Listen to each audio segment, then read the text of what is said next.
Hello and welcome to this, our second round of Modern here at the World Championship Impacts. I'm Tim Willoughby, joined by R&D member Ian Duke, and the players, they're ready on the feature match floor. Let's head down to see some more Modern.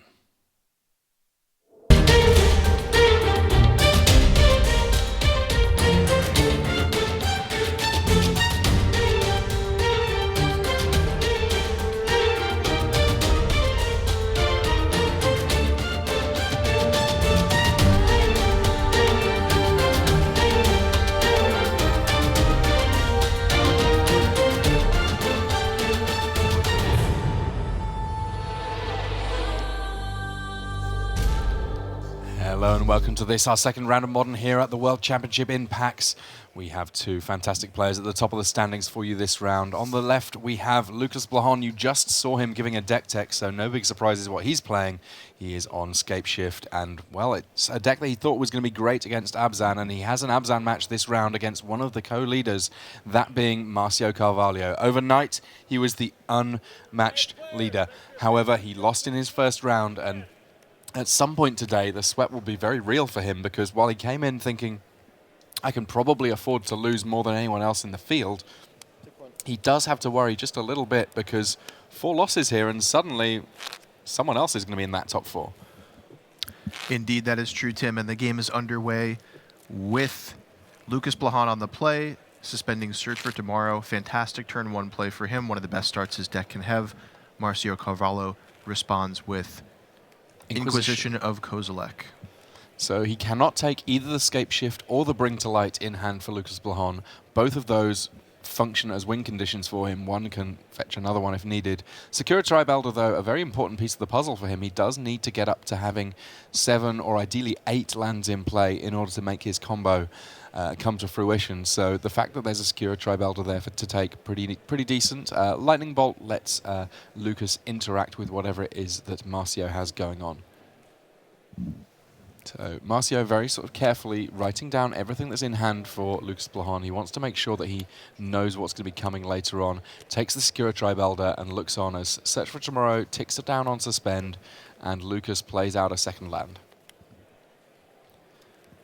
Now, Ian, in terms of watching this game, it's going to be a little unusual for the folks at home, because in terms of what's going on Lukas Blohon's board, there's really not going to be very much. That's right, Tim. So Lukas is playing sort of a control combo deck where his goal is to get 7 or 8 lands on the battlefield and then cast Scape Shift or Bring to Light Finding Scape Shift. And that'll let him transform all of his lands into Mountains and Valakut the Molten Pinnacle and deal a whole bunch of damage to his opponent and win the game in 1 turn.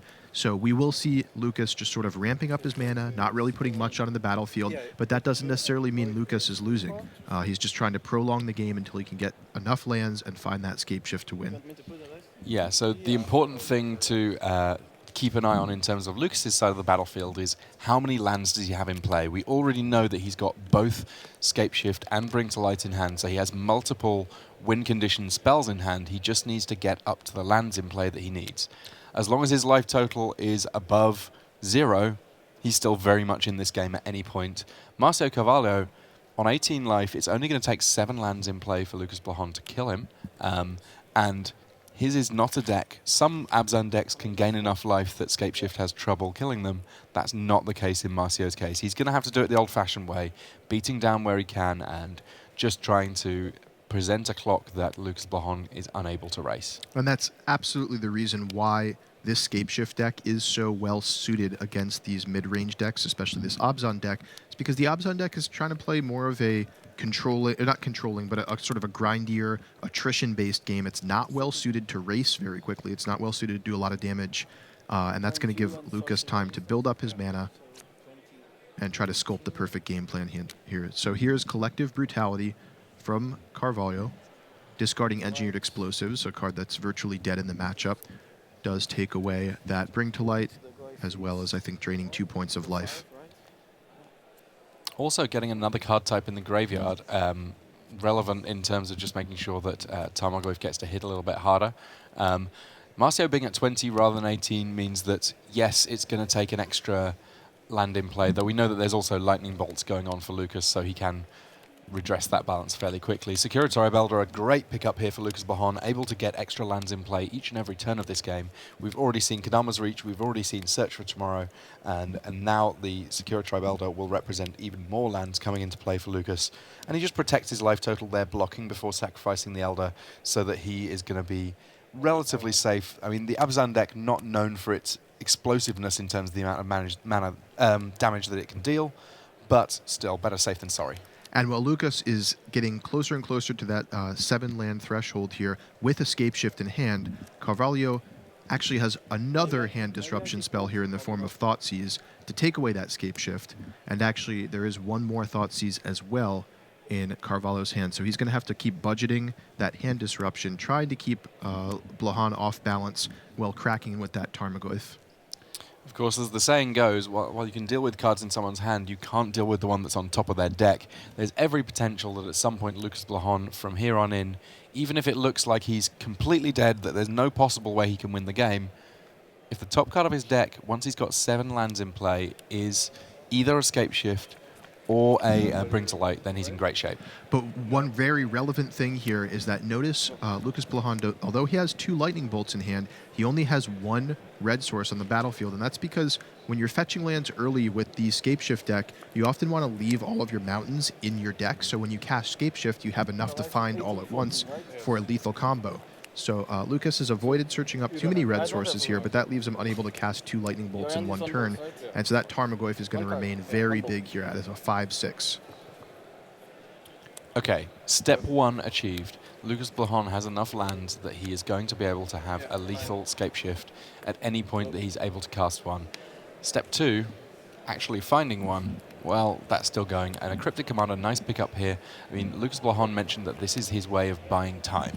It's not necessarily that he needs to be a hard control deck countering every spell, but being able to tap down creatures, being able to bounce permanents, being able to counter spells, all of these things help set up a situation where Lukas Blohon can find the time to cast Scape Shift. And a really big deal here, Tim. So Márcio attacked with Tarmogoyf. Lukas could have bounced or tapped that Tarmogoyf with Cryptic Command, but that would leave him vulnerable to a second main phase hand disruption spell like a Thoughtseize. Turns out Carvalho did indeed have that Thoughtseize, so it was really wise that Lukas Blohon saved the Cryptic Command, is now able to counter the Thoughtseize and draw a card, so that the card he drew was protected there from the Thoughtseize.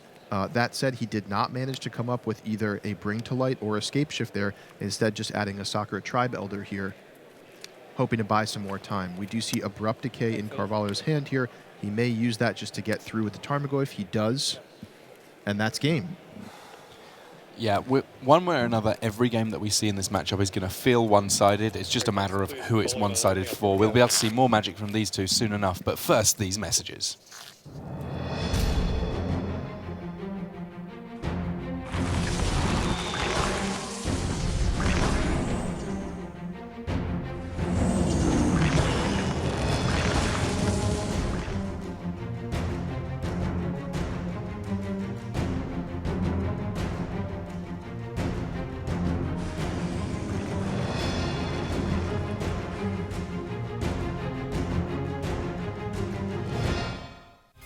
Ready to take your game to the next level and start on the path to the Pro Tour? Rise to the challenge and test your skills at a local preliminary Pro Tour qualifier.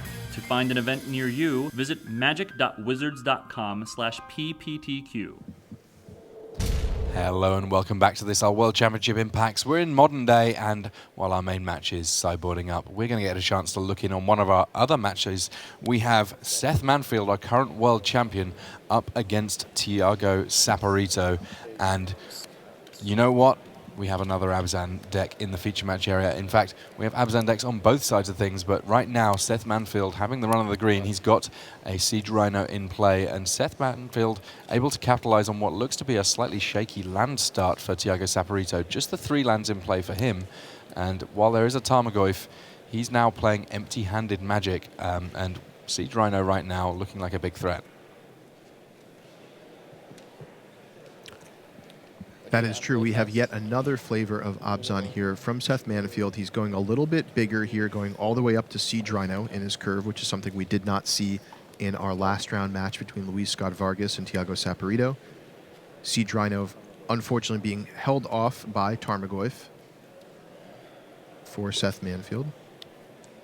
Liliana of the Vale, a nice pickup here, immediately forcing Seth Manfield to sacrifice a creature. And it looks like we may have hit that part of the game where Siege Rhino compared to Tarmogoyf is not quite as scary. Seth Manfield having a good old think here. The puny Siege Rhino being taken away, the smallest creature on the battlefield.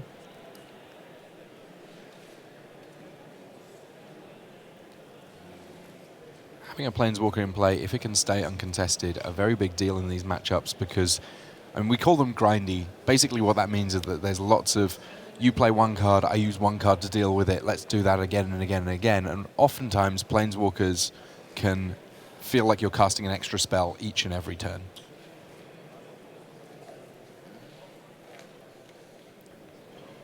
We can see on our main match both Blohon and Carvalho having access to deck lists, looking at their opponent's deck lists as they consider sideboarding. Sideboarding a very big deal in this format indeed. Interested to see where that one plays out. But for now, in our match between Thiago Saporito and Seth Manfield, well, we've got a bit of a stalemate on our hands. And Thiago deliberating there for a moment about whether to play his Temple Garden untapped or not. Does cost him 2 life. He is fairly low on life, but it does allow him to activate his Gavany Township this turn. And that's so big, given that the Tarmogoyfs, how they're positioned as 5/6s, I do believe, and would bounce off of each other, that Gavany Township giving him the Tarmogoyf advantage here, and allowing him to protect his Liliana of the Vale very well, and hopefully turn that into some pressure on Seth Manfield's life total soon. Going to need some pressure. On just 7 life himself, Thiago Saporito, even once his Tarmogoyf is larger, it's going to be a risky proposition attacking in, just because while he's winning in a fight, Tarmogoyf on Tarmogoyf, he's not winning on a fight, Thiago Saporito versus Seth Manfield at this point.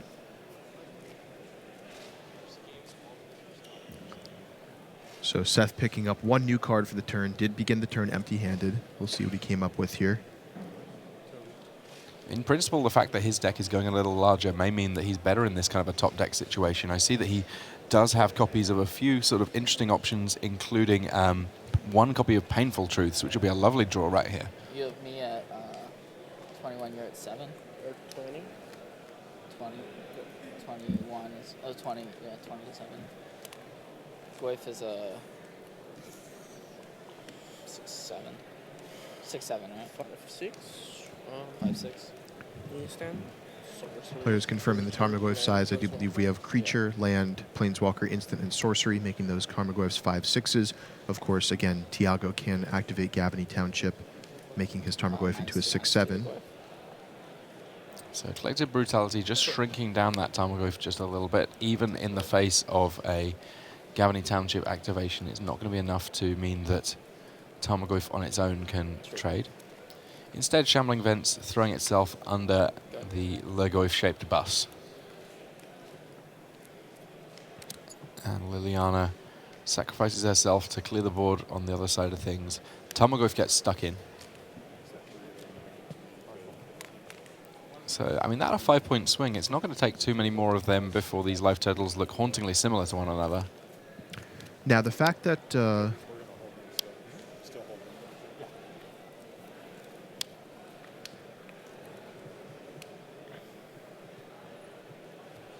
So Saporito here, carefully looking in his graveyard. Looks like he might be exiling a few bits and pieces here.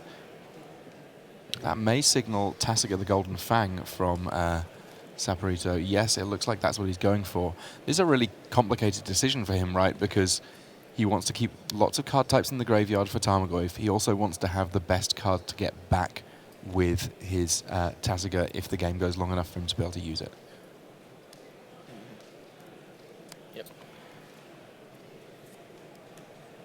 This has to be a big pickup here for, well, Seth Manfield, just a Noble Hierarch. That's going to be, well, a speed bump at some point fairly soon, because while he's currently leading on life, it's not going to take long for that to turn around. Yeah, things looking tremendously in the favor here of Thiago Saporito, being 2 large creatures ahead to none. And again, with these matchups being so often decided by 1-for-1 trades, Seth is just very far behind in terms of being able to answer Thiago's board, and will soon be far behind on life total as well. So he will not have many turns to do that. Yeah, Seth going down to just 6 on that swing.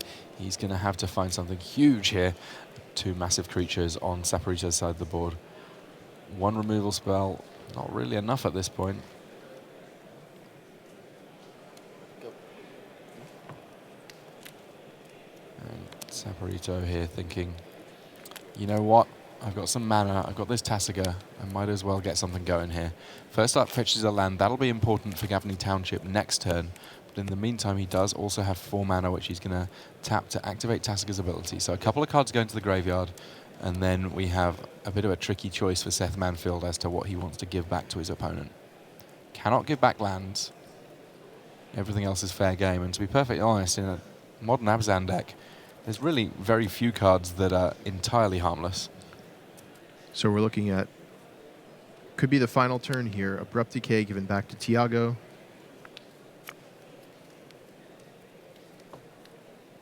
Yeah, little reason not to use that given that there's a fine target.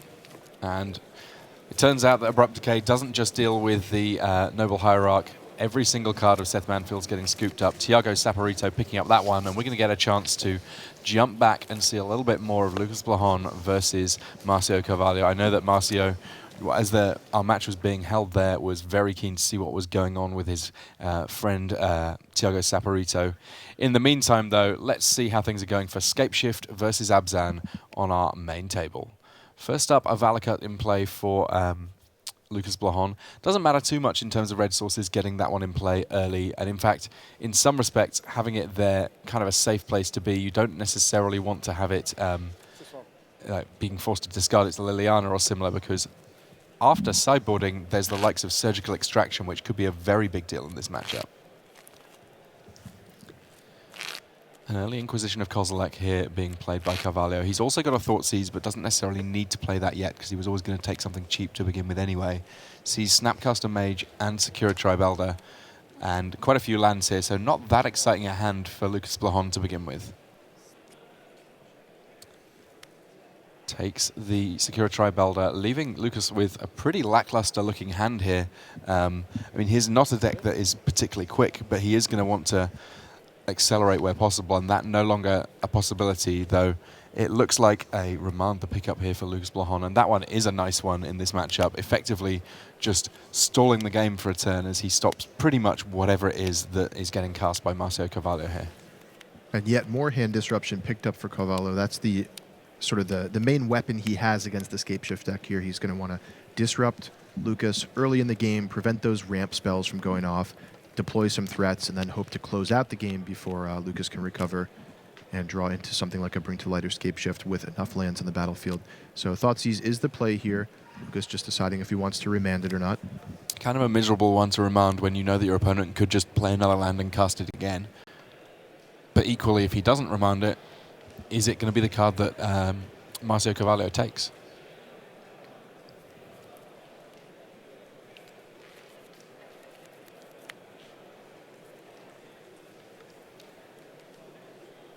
Bit of thought here for Lukas Blohon as he sizes up his hand.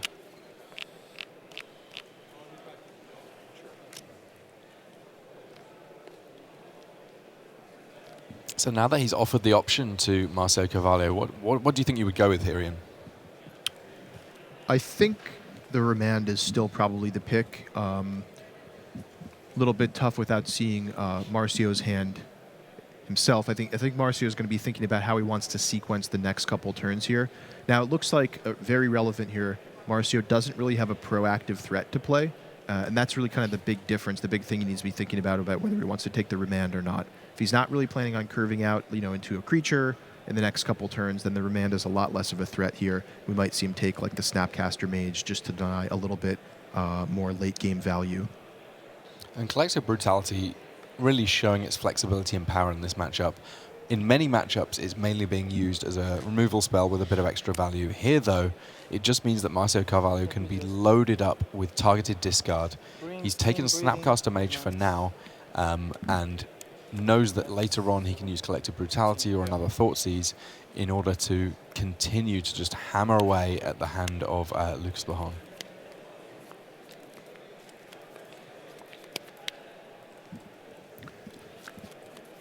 Liliana the pickup here for Márcio Carvalho.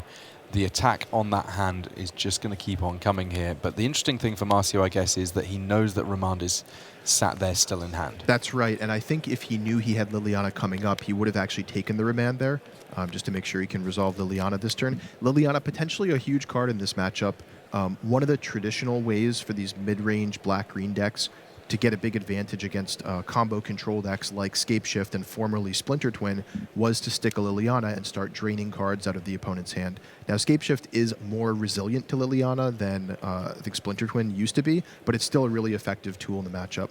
But instead of deploying Liliana here into the Remand, we are going to see that Collective Brutality first, likely clearing the way from the Remand, but Remand actually cast on it instead, cycling through. Lukas now knowing that the Collective Brutality can't be cast again this turn, like the Thoughtseize could have been the previous turn, so whatever card he drew into with Remand, he'd actually have a chance to cast. And sure enough, he did draw into Search for Tomorrow, and we'll likely see him cast that here this turn, further ramping up his mana and getting closer to Bring to Light or Scapeshift. So there you call it. It's a card that you can suspend, but right here, Lukas Blohon perfectly happy to just cast the Search for Tomorrow, fetch up a land, stick it into play.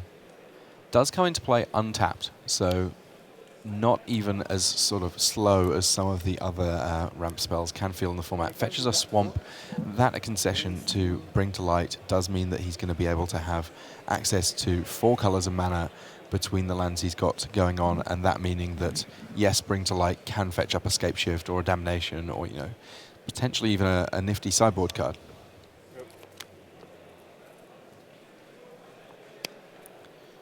Of course, we know that the cavalcade of discard just keeps on going.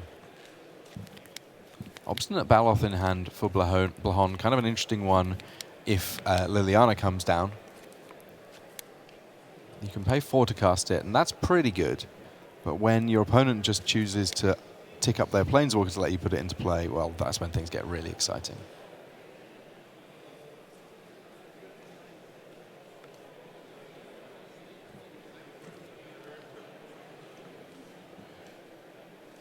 Lukas Blohon there, our champion from our very last Pro Tour, just pretty comfortable, considering the situation he's in. Surprisingly comfortable, I would say, because even though I would consider this generally a good matchup, it looks like Márcio come well prepared here. An awful lot of discard available to him, and that exactly the kind of thing that can make life really difficult for Scapeshift. I guess the one redeeming fact that he can cling on to is that at least Márcio is not beating him down while using all of this discard. So Márcio thinking through his options here.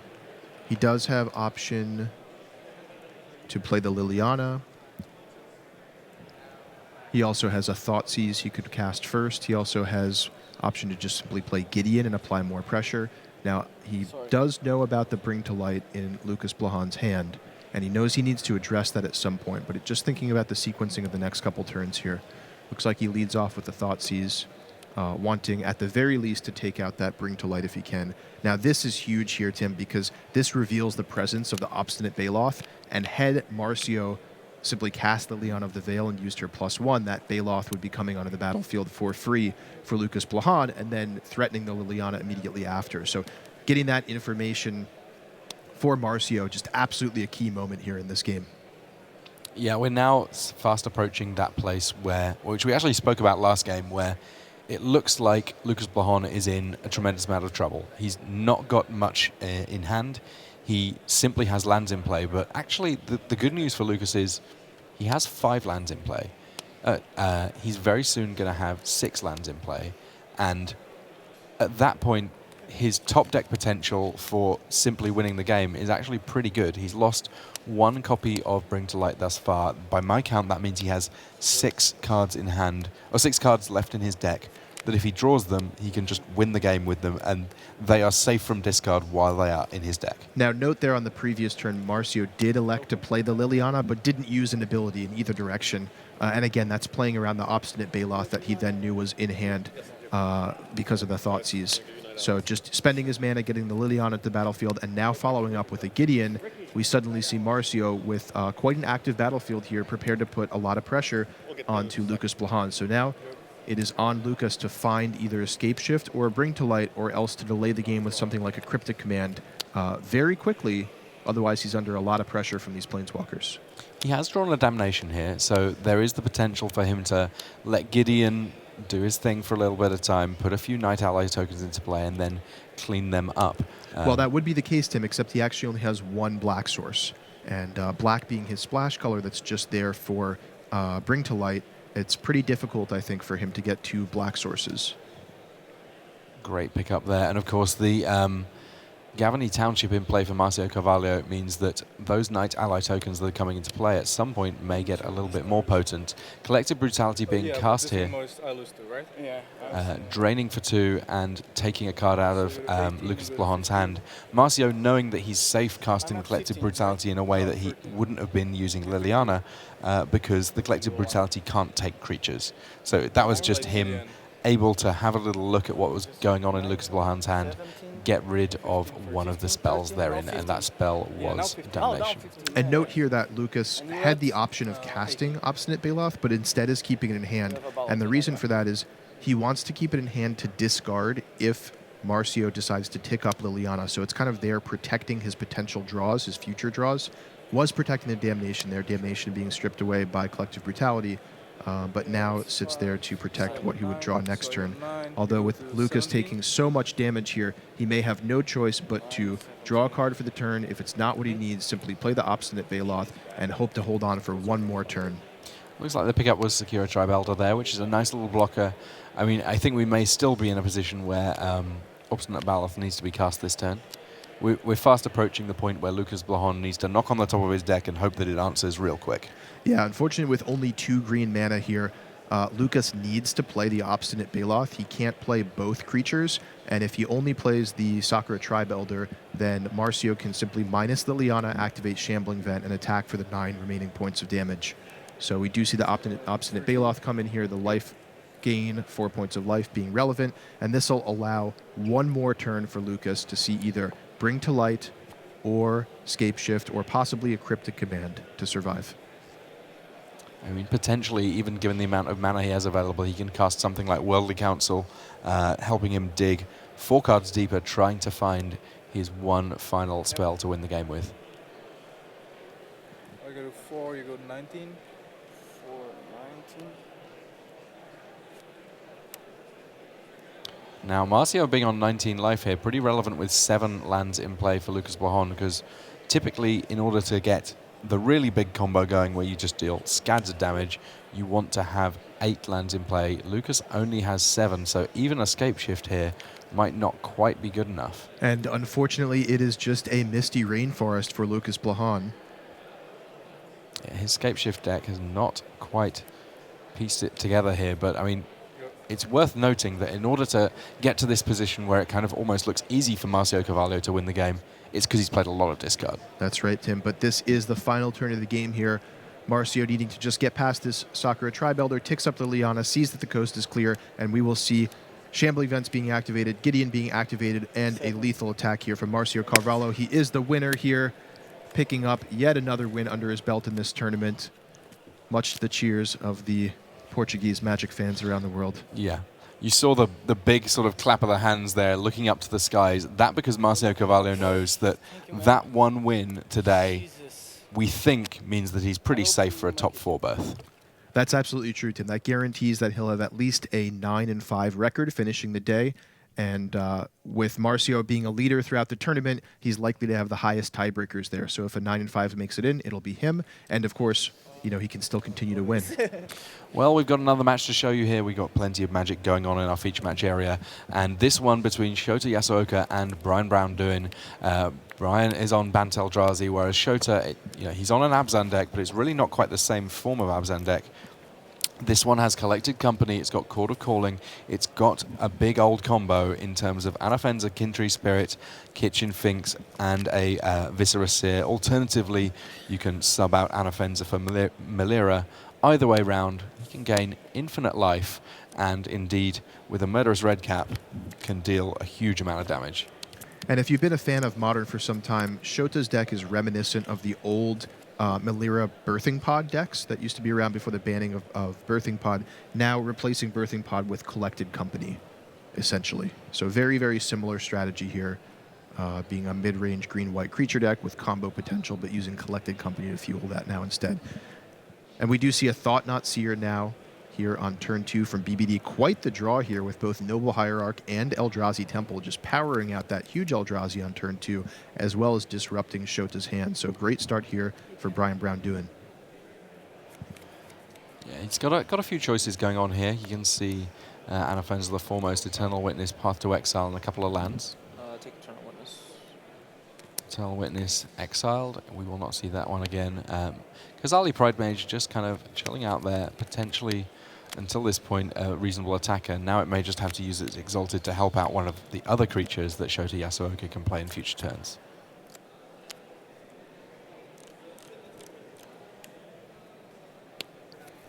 Verdant Catacombs for Shota getting activated pretty much immediately.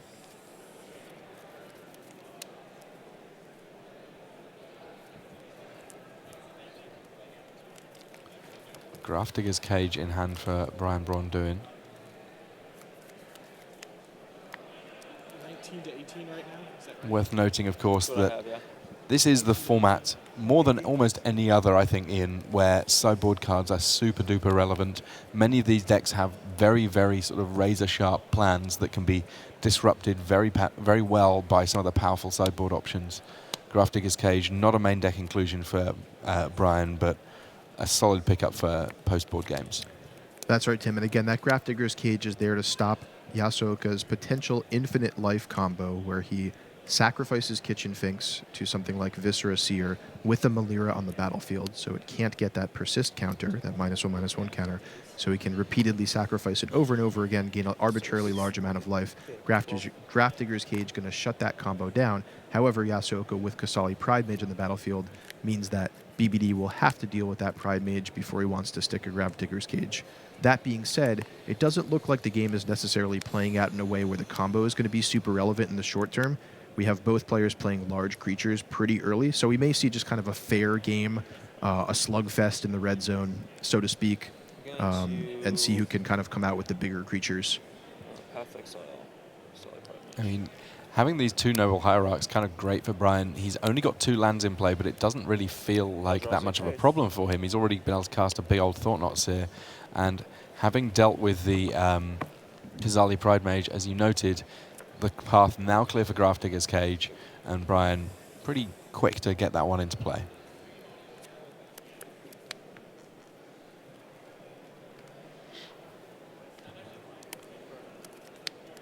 Arna Fenza is a 3-mana 4/4, used to being one of the biggest creatures on the battlefield in the early turns of the game, but rather trumped by this Thought Knot Seer, a 4/4 that's getting 2 Exalted triggers when it attacks, and that the reason that Shota Yasuoka already down to just 12 life.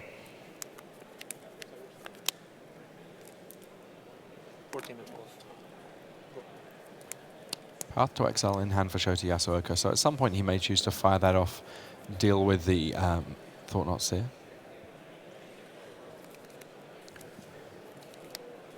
Also notably, copy of Collected Company in Yasuoka's hand with 4 mana untapped here, so potentially could see this mid-combat if BBD does attack. Now, bear in mind that Thought Knot Seer is a 6/6 from the Noble Hierarchs. Yasuoka deciding to go with Path to Exile instead, picking up a card from Thought Knot Seer's Leaves the Battlefield trigger. And we're now transitioning into a point where this could be anyone's game. You know, both players getting low on cards here. Not really a huge battlefield, huge board on either side, rather.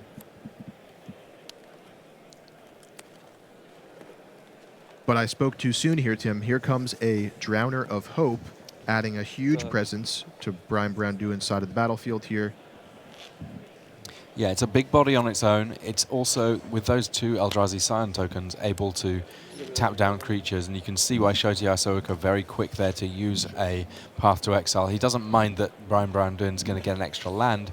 He's just happy to not have to worry about a very, very dominating 5/5 on the battlefield. And interesting there for Shota, that was a Path to Exile on the Thought Knot Seer into drawing another Path to Exile and able to cast that on the Drowner of Hope right away. So that'll clear up and free up Shota's mana, give him a little bit of time to perhaps deploy this Collected Company and see what he can draw into. Now, bear in mind that Grafdigger's Cage has stuck for Brian, so Shota's combo is off temporarily. Birds of Paradise getting stuck in because it does get a +1/+1 counter from Anafenza the Foremost, and his Malira Silver Outcast, basically a relatively unassuming Malira as they go. It's a 2/2 that's going to get +1/+1 counter potentially when Anafenza attacks. Yes, you can't get poison counters. Yes, your creatures can't get -1/-1 counters, but the big news for that is normally making persist just the most exciting mechanic around, and with Grafdigger's Cage in play, well, that's not quite true. Eldrazi Displacer here. That will be able to control things a little bit in terms of either Anafenza attacking or potentially resetting the counters on other creatures. And a second copy of the Displacer means they can protect one another. No search. Go. So Path to Exile on one of those Eldrazi Displacers before they're active. Smart play there from Shota Yasuoka, because otherwise Brian Brondon could simply have kept mana up and protected all of his creatures very, very neatly. The Eldrazi Displacers each protecting one another.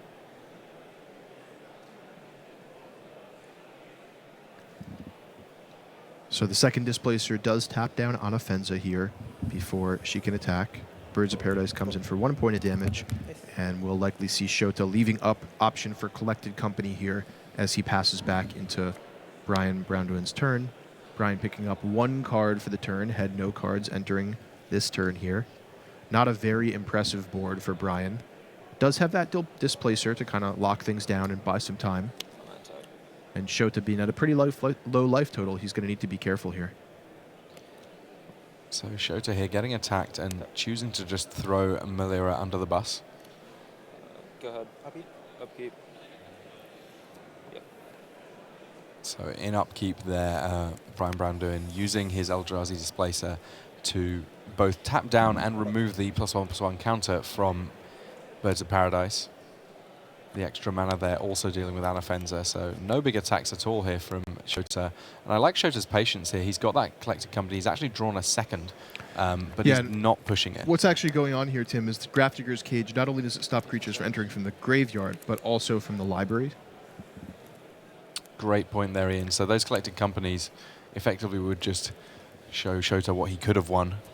Really needs to find another way of dealing with artifacts. And I'm not quite sure how many he has in his deck. I know he's got some Abrupt Decays to work with, but yeah, comparatively small number of ways of dealing with Grafdigger's Cage. And meanwhile, he just has to look on as the likes of Reality Smasher comes on down. A big smile here from Shota as he looks at the top 6 and extends his hand. Congratulations to Brian Brown. He's able to just sweep that one 2-0 against Hall of Famer Shota Yasuoka.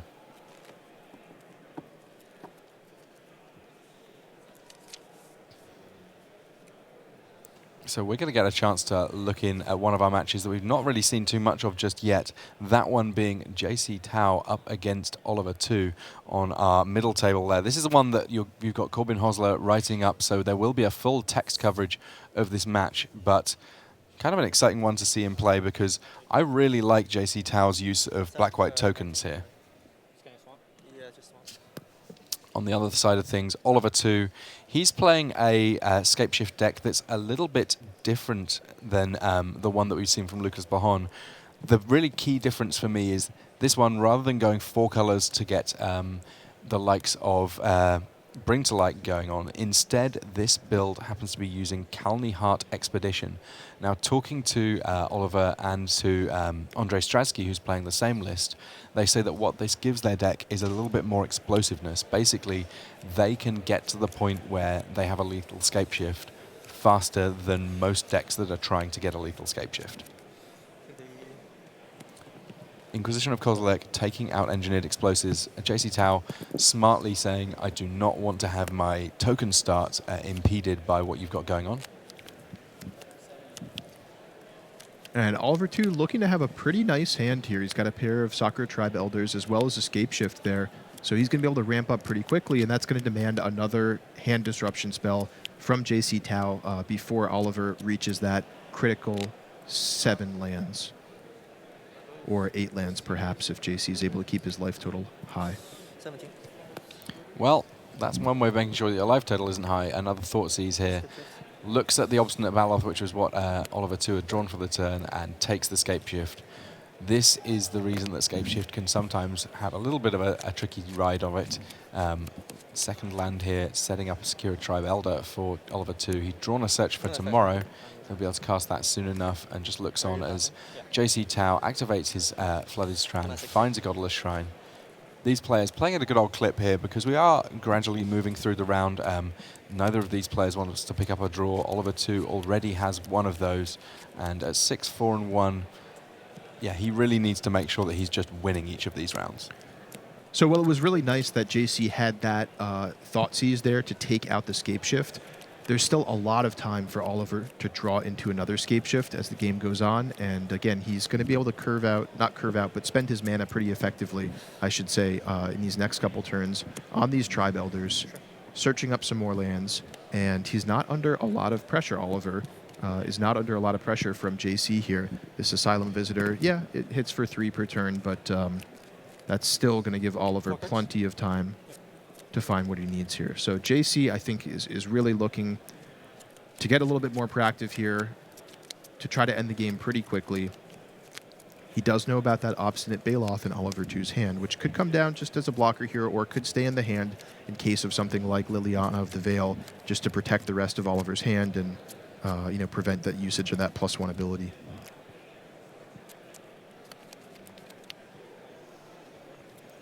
Yeah, Oliver 2, even with Explore in his deck, he has so many ways of cheating the number of lands you can get into play a turn count. And that's the sort of thing that I think, especially in testing where your opponent doesn't have access to your deck list, can be huge, because sometimes you can look at your opponent's side of the board and say, well, they definitely can't Scape Shift me this turn. And actually, in point of fact, this list often can. 2 cards, right? Yeah. Secure Tribe Elder coming down there. And Oliver 2's list, because it's 2 colors as well, he doesn't need to be quite as afraid to put mountains into play. With the 4-color Scape Shift deck, yes, you run such a small number of red sources that sometimes you will find yourself putting mountains into play and potentially worrying about not having enough left in your deck. In Oliver 2's list, he's got 7 mountains, a couple of Stomping Grounds, a whole bunch of Cinderglades. There are loads of mountains in here, which means that it's very difficult for him to be in a position of not being able to go off with his list. So there was an interesting decision point there. JC attacked with Asylum Visitor, and Oliver blocked with Sakura Tribe Elder. Had the option to trade there, instead decides to sack the Elder to fetch out another land, just realizing he needs to get more lands on the battlefield. Oh, and here's a Summoner's Pact pickup. Looks like we'll see a Primeval Titan here. No doubt fetching out at least 1 Valakut, if not 2. And it is 2 Valakuts indeed. So now every single mountain that Oliver can play is going to give him 2 Lightning Bolts worth of damage here. So this is a really, really rough spot for JC to be in. And I think we're seeing this game very much shift in the direction of Oliver 2. Oliver 2 with just the 2 green mana available to pay for the upkeep of Summoner's Pact, so not necessarily as able to cast additional ways of getting lands into play. Oh, right, yeah, they don't both trigger. Yeah, the way that those work, they can only... The first one's the only one that can draw your card, because then the second time around, well, you've already got a card in hand. That's right. Asylum Visitor checks... you believe either player to see if they have no cards in hand. There are 2 on the battlefield. So the first one sees JC has no cards in hand, draws him a card, and then he draws 1 card for the turn. Now, it looks like JC has everything going for him here, but we can see also that with 2 copies of Valakut in play, if Primeval Titan attacks and puts into play a couple of lands, I mean, in this case, it could even be a mountain and a 3rd Valakut, because there are a full 4 Valakuts in Oliver 2's list, then there are a lot of damage sources just in terms of the lands in play for Oliver 2 all of a sudden. And complicating the math a little bit as well is that Spellskite can redirect Valakut triggers to itself for the cost of 2 life. So Oliver needs to think about that when he's planning if he wants to go directly for JC's life total or to pick off some creatures instead. So Primeval Titan does attack.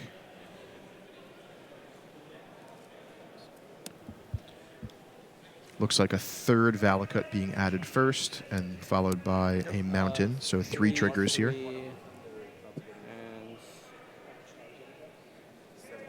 Yeah, 3 triggers going on here. Take it off. Go to 7. Block. Yep. So Spellskite jumping in the way of some of that damage. Yep, that did, I believe, cost JC 6 life there to redirect those 3 triggers. Yep. Got a land. We'll get that updated for you just shortly here. And Primeval Titan Go to does 5. get blocked Trigger, go to 4. and taken down. Card in hand. But Oliver 2 does have Escape Shift in hand, so assuming he can survive here, and on 19 life, I think that's a reasonable assumption.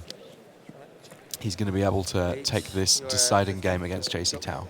So that's an attack there, an activation of Vault of the Archangel, gaining some lifelink, but Oliver 2 shows the Escape Shift, and that is just going to be way more damage than is necessary to finish off JC Tao, and that is the game going to Oliver 2. So JC Tao now at 7 and 5. He's going to have a good couple of rounds and hope that everything goes right for him. But Oliver 2 doing what he needs to potentially make it all the way here in this final day of the World Championship before we cut to our top 4. And we're going to get a chance to see a little bit more magic in Duke. This has been an epic few rounds. We're going to get a chance to see the deciding game between Thiago Saporito and Seth Manfield. They're just resolving some mulligans there on that game. Saporito checking out his hand, deciding whether or not he likes it, because it looks like he's already down to 6 and potentially moving to 5. You can see a little wince there. 5 is certainly not where you want to be, not when you're at this point in the tournament, playing against the world champion. And we can see there's a Twilight Mire, but not a whole lot else in terms of lands. And Twilight Mire on its own is a messy one when it comes to mana fixing. Yeah, it could be a huge risk to keep this here. And another thing to think about is this is, again, an Obzon mirror. And a lot of times in Modern, if the decks were a little bit more focused on, putting together a combination or being very aggressive, then mulliganing might not hurt so much. But the way that these games tend to play out between these more mid-range Obzon decks is every single card matters. We saw quite a few games here already today where they grinded out a little bit, and it just came down to kind of who had the last threat on the battlefield. Well, we've already seen Thiago Saporito. He scried to the bottom. He has now drawn once for the turn and missed a second land. Finds a Verdant Catacombs, having only missed 1 land drop. I mean, that a relatively happy place for Saporito to be. He could have been a lot worse for him there. And with either a swamp or a forest, he is going to be able to have his mana very much online here. Meanwhile, Seth Manfield hasn't committed too much to the board just yet. Plenty of time for that. Godless Shrine, the pickup there, meaning all 3 colours of mana available to Thiago Saporito. He will have a turn 2 play, and it looks like that turn 2 play is a Grim Flare.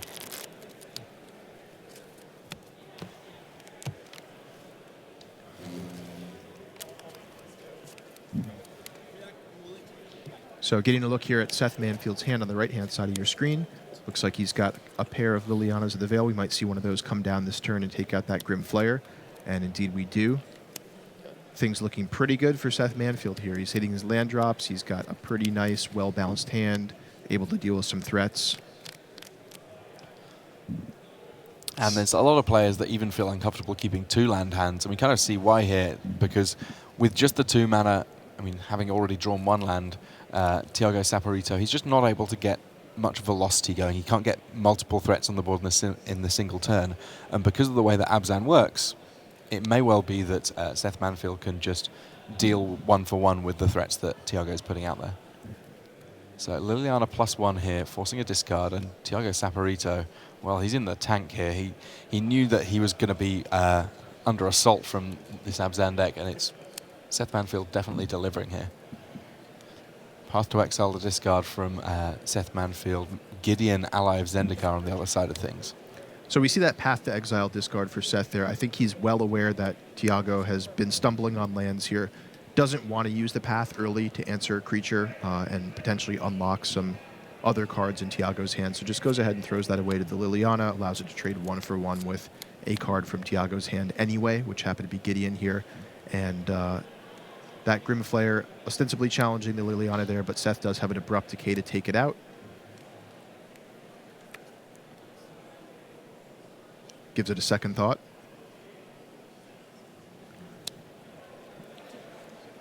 Explosives for 2. Second.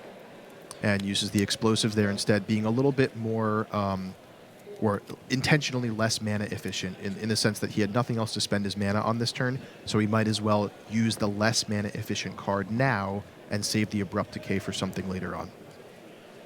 And if there's Tarmogoyf in the future as well for Seth Manfield, then getting more card types in the graveyard potentially also a relevant concern.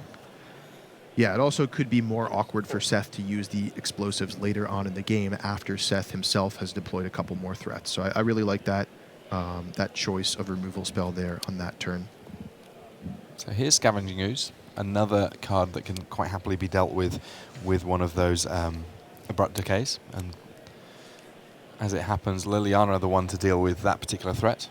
Yeah, and the reason for that is Seth does have a backup Liliana in his hand, so he can just go ahead and cash in that first one there. Just got a lot of value out of it, but it is ready to cash it in, and he'll have that backup one in his hand here in a couple turns. Tireless Tracker, an interesting one. Not necessarily a standard play that we see from every Abzan list, but kind of a nice one in this field where you're going to have lots of grindy matchups. If every land that you play is also generating clues, then yes, you can fairly easily find yourself ahead. And Tireless Tracker, we've seen it in Standard, can very quickly get to be gigantic. And we talked a little bit about how Seth's Abzan deck is going a little bit bigger than some of the other ones we've seen in the tournament, going all the way up to Siege Rhino. And Tireless Tracker is another card that he's decided to include here, I'm sure with the mirror match in mind. You know, just being able to play a Tireless Tracker and even get one clue off of it just puts you up a card already. That's a great spot to be. Yeah, all sorts of interesting little spot innovations. I know that Modern's kind of one of those formats where people adopt decks and play them a great deal, and I think that what we're seeing in this World Championship is if you're an Abzan player and you're looking for extra considerations of good cards, well, there's plenty of nuanced little differences in terms of what people are doing here. Tarmogoyf, the latest play from Saporito, who's gradually drawing out of that mana worry that he had. But Manfield with plenty of removal here.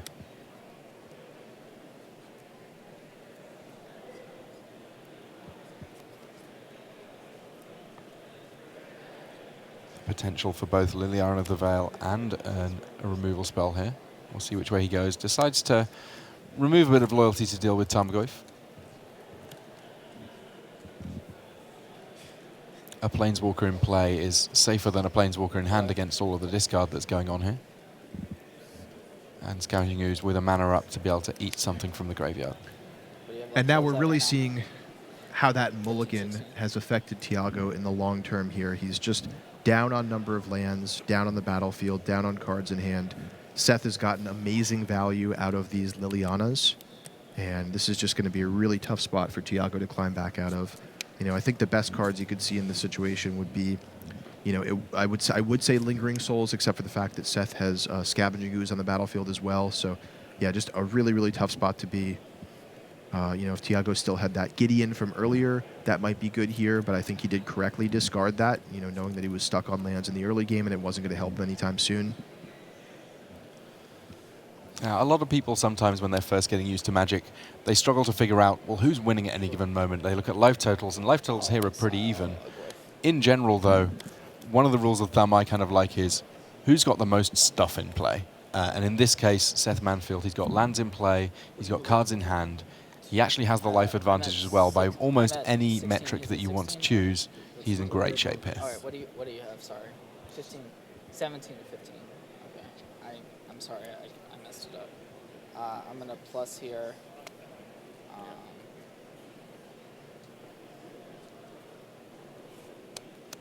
Another interesting card here going on for Seth Manfield. It looks like... Wow. That's Sigarda, Host of Herons. Now, Sigarda with flying, you know, flying's pretty solid. We like flying, but...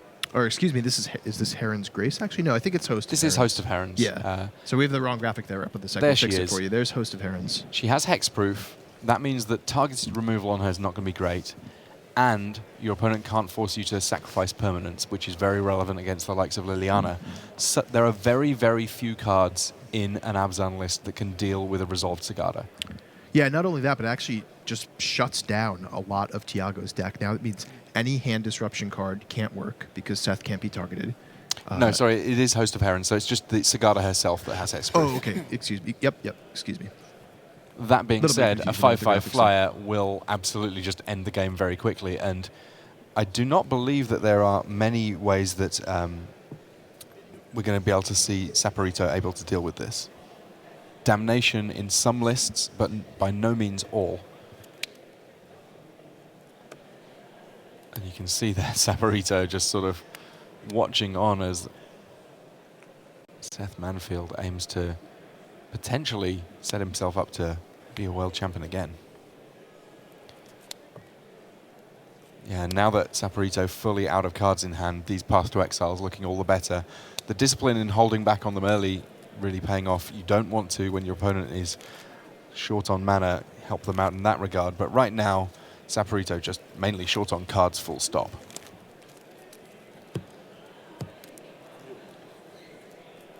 You played this? Yeah.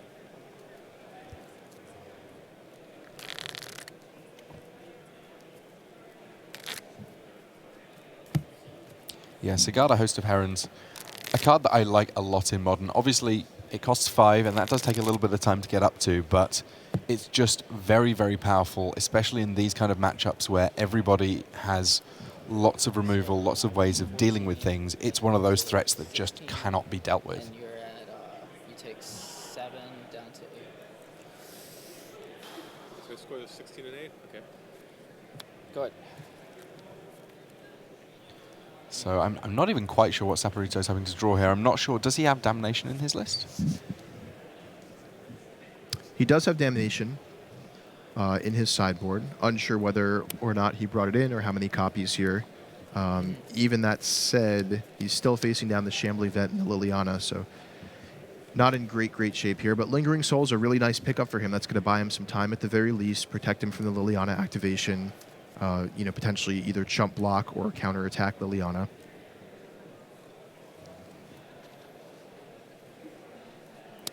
Seth, at this point, though, happy to just keep on rumbling in. 4 tokens, not enough to successfully block and trade with Liliana, so they're each individual speed bumps for the Big Angel.